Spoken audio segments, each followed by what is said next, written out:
Happy New Year, divers! Welcome to Mysteries of the Deep. I'm Tom Feeney, podcaster and purveyor of pop culture propaganda, searching beneath the surface of what seems to be the ordinary, the mundane, the pedestrian. This week, we look at an unusual phenomenon within the motion picture community. Why are movies released in January considered disposable by studios, distributors, and theaters? Is the month of January really just a dumping ground for films that aren't expected to do well? Let's dive in.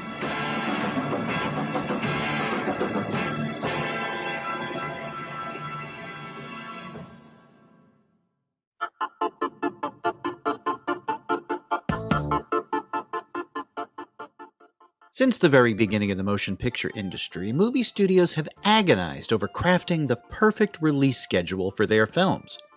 The right release date can make or break a movie's success. Sometimes. Of course, in recent years, the onslaught of streaming media outlets has forever changed the game for choosing when movies are released. It's a chess game that's played every year by every studio. Some companies, like Marvel Studios, have turned managing release dates for its projects into an art form. But how are these decisions made, and who makes them? Well, typically speaking, it's a decision made by a group of individuals. Many times, the release date is decided before even one frame of film is shot, before any actors are cast, and even before a director is named. Why is this done? Well, to put it simply, there are only 52 weekends in the year, and there are even fewer desirable dates, like the summer months when theater attendance is at its peak. Let's say, for example, that a movie studio wants their big-budget, star-studded, action-packed film to open in as many theaters as possible. When is the best weekend to release it? Well, there are a lot of factors involved. What is the competitive landscape like? What other films might be released around the same time? What holidays, sporting events, or other happenings might impact the availability of the audience? So here's one you might not have thought of. How available is your talent to do press for the film? Your main actors need to be available if they are contractually obligated to support the film's marketing campaign. Also, what type of film are you putting out there? Action movies do well in summer, but are not exclusive to that season. Horror movies released in October seems like a no-brainer, but if too many are out there at the same time, it can spread out the box office too thinly, ensuring that none of them are really successful. Now, Christmas movies, you want those out between Thanksgiving and December 25th. But what about romantic comedies? Perhaps the weekend before or after Valentine's Day is a good bet. And you'd think with all of these factors to take into account, that studios have scheduling movie release dates down to a science. Well, not so much, especially when rival studios are vying for the same theatrical real estate.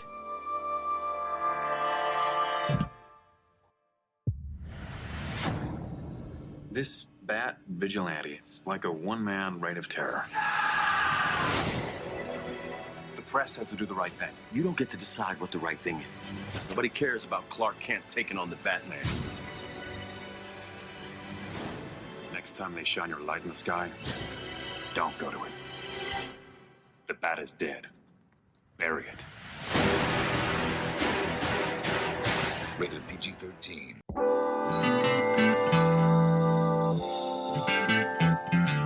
Back in 2016, Warner Brothers chose to release Batman vs. Superman: Dawn of Justice on May 6th of that year, presumably to get an early jump on the summer movie season and rake in a few extra $1 million.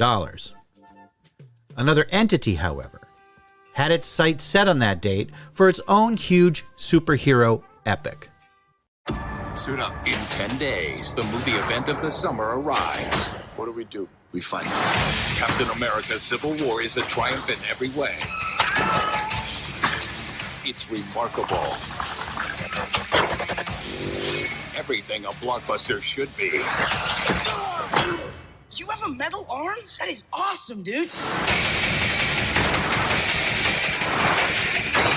Captain America Civil War. Rated PG-13. Get tickets now.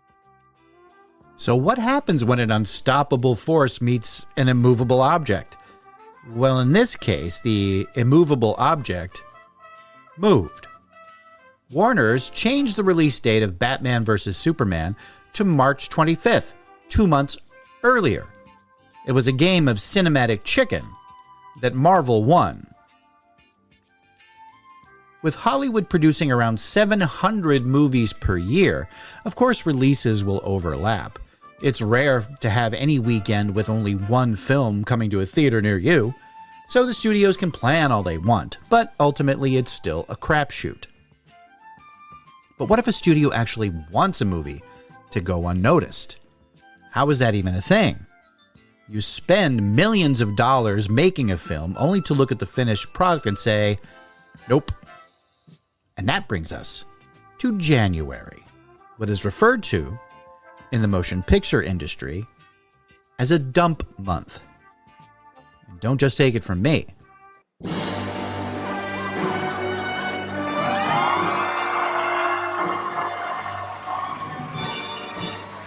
Hello, I'm Dr. Evil. I've preempted this program because I'm furious that North Korea and Sony Pictures have both given evil organizations a bad name. I mean, what the F, people? It's just so pathetic to see you two fight over a silly comedy. Let's start with you, North Korea. You're one of the most evil countries in the world, and your act of war is to kill a movie? It's easy to kill a movie. Just move it to January. Yes, the month of January, and even into February, has been considered a dumping ground for movies that their studios had little faith in commercially or were contractually obligated to release theatrically. But why January? Well, this month seems to be the perfect storm of factors leading to low box office. And storms, by the way, are actually part of the problem. Mostly in the northeastern and midwestern United States, harsh winter weather has kept moviegoers away from theaters during January and February. Also, people are recovering from the financial burdens of the holiday season and cutting back on their discretionary spending. Not to mention that the movie studios themselves are busy campaigning to get their more important movies noticed for Golden Globes and Academy Awards consideration. Even so, it doesn't seem like a good investment to just dump a movie into theaters in January. But if a studio thinks they may have a flop on their hands, it can be a way to cut their losses. In extreme cases, a movie that is pretty much completed can be canceled altogether. The recent debacle with the Batgirl movie is a recent example. We did a podcast about that last year, so check it out. Of course, there are exceptions to the rule. Some films released in January defied expectations to become genuine hits.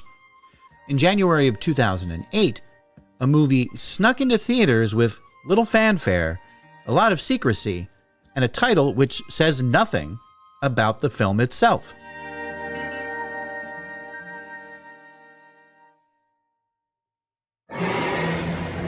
Something has found us.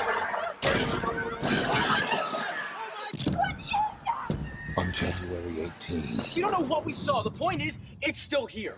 Once you see it, nothing will be the same. Do you know what that thing is? Whatever it is, it's winning. From producer J.J. Abrams. Marge! We've got Marge! Where are you taking her? Cloverfield. Rated PG-13.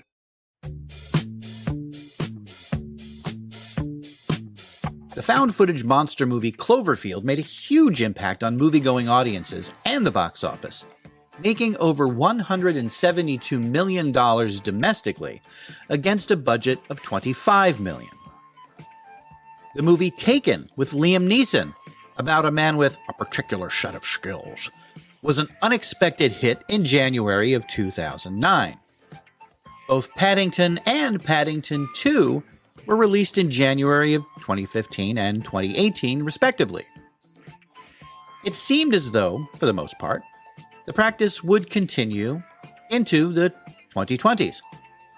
In fact, January of 2020 would see the release of a number of forgettable movies, including Disturbing the Peace, The Last Full Measure, and The Rhythm Section.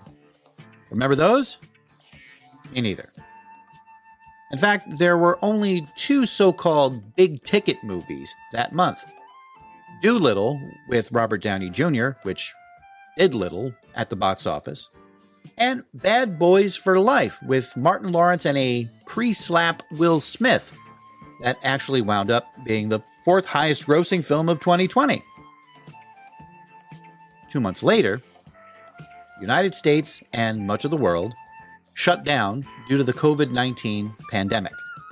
Stores closed, travel plans were canceled, people began working remotely.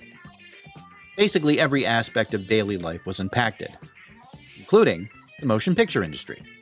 Welcome back. Coronavirus has had a substantial impact on the film industry, especially movie theaters. Like most non-essential businesses, movie theaters were forced to close their doors in mid-March, leaving them with damaging financial problems. Joining us now to update us on where the movie theater business currently stands is John Fithian, President and CEO of the National Association of Theater Owners. Thanks for being with us today, John. And your association represents operators of more than 35,000 movie screens across the country. Give us some perspective here. Just how devastating has this pandemic been on your members?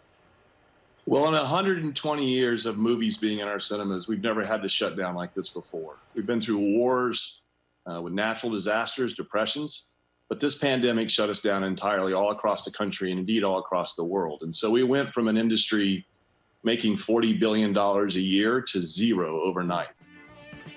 Things haven't gone back to normal for the movies. Studios are still trying to figure out when and how to release their films. Streaming, theatrically, both at the same time. It will be interesting to see over time what will become the norm. Now, as of this recording in January of 2023, the release calendar looks fairly anemic. It's got Tom Hanks as a suicidal, grumpy old fart and A Man Called Otto. Who doesn't want to see that? Although, I mean, it honestly doesn't seem like a sleeper hit in the making. Most of the month is a mediocre mishmash of horror movies, thrillers, dramas, and comedies. There is one movie, however, that's been generating some buzz. Probably because the title character needs to be plugged in to charge every night. This is Megan, Model 3 generative android. We're gonna be best friends. Crazy. It's insane, right? It's nice to have a friend. I designed Megan to protect Katie from feeling lonely. Eat the toppings, Katie. Experts say. Megan, turn off. I thought we were having a conversation. I won't let anything harm you. Megan! You should run. Did Megan do something bad? It's nice to have. Hi, I'm Megan. Will Megan defy the odds as a movie with no stars and an unknown director? Well, considering it comes from horror studio Blumhouse, which has a good track record, I'd put my money on Megan being a pretty big hit for both Blumhouse and distributor Universal Pictures. I'd probably go see it if I were you. Wouldn't want to make Megan angry.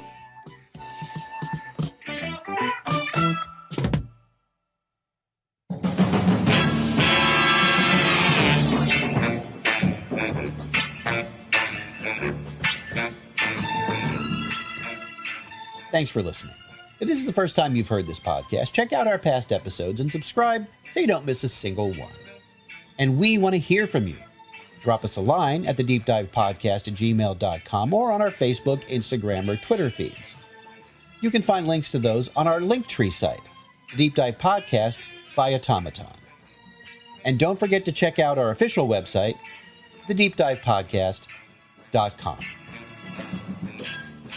All clips used in this podcast are meant for educational purposes only and not to infringe on existing copyrights. Mysteries of the Deep is a production of Automaton Studios.